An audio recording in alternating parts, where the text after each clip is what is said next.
Iran's key nuclear enrichment facilities have been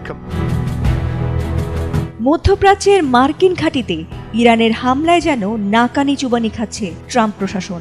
বন্ধু ইসরায়েলের কথা রেখে ইরানে হামলা চালিয়ে দেওয়ার ভুলের মাসুল বুঝি এবার তাদেরকেই গুনতে হচ্ছে। তাই হঠাৎ ট্রাম্প এমন এক ঘোষণা করে বসলেন যাতে নড়ে চড়ে বসেছে বিশ্ববাসী।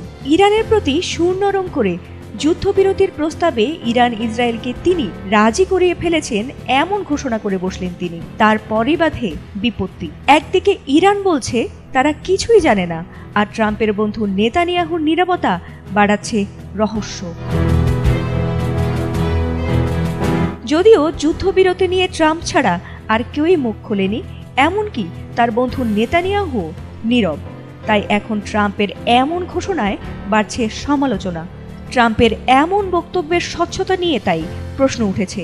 তাই নিজ দেশেও সমালোচিত হচ্ছেন ট্রাম্প।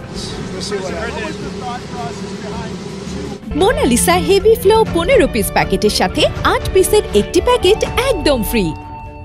যুদ্ধবিরতির প্রসঙ্গে মার্কিন প্রেসিডেন্ট ডোনাল্ড ট্রাম্প মঙ্গলবার ট্রুথ সোশ্যালে জানান, ইরান ও ইসরায়েল আগামী 6 ঘন্টার মধ্যে 12 ঘন্টার জন্য একটি সম্পূর্ণ যুদ্ধবিরতি মেনে চলতে সম্মত হয়েছে। এই সময়ে দুই পক্ষ শান্তিপূর্ণ আচরণ করবে। তিনি বলেন, এই যুদ্ধবিরতি সংঘাতের অবসান ঘটাতে পারে। তিনি ইসরায়েল, ইরান, মধ্যপ্রাচ্য এবং বিশ্বের জন্য শান্তি কামনা করেন।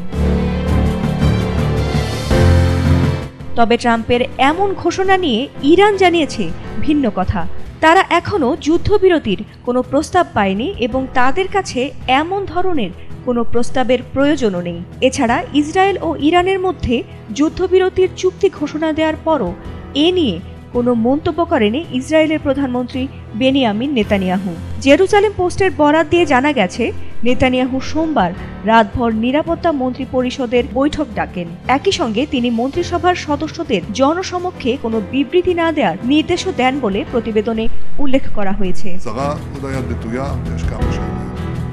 এদিকে ইরান জানিয়েছে, ইসরায়েল যদি হামলা বন্ধ করে তবে তারাও পাল্টা প্রতিশোধ বন্ধ করবে। তবে সেই ঘোষণার পরও ইসরায়েলের ওপর একের পর এক ক্ষেপণাস্ত্র হামলা করেছে ইরান। আর এই হামলায় ইসরায়েলের বেরেশেভা শহরে অন্তত 3 জন নিহত হয়েছে বলে জানা গেছে। ফাতিমা সুলতানা, এটিএন বাংলা।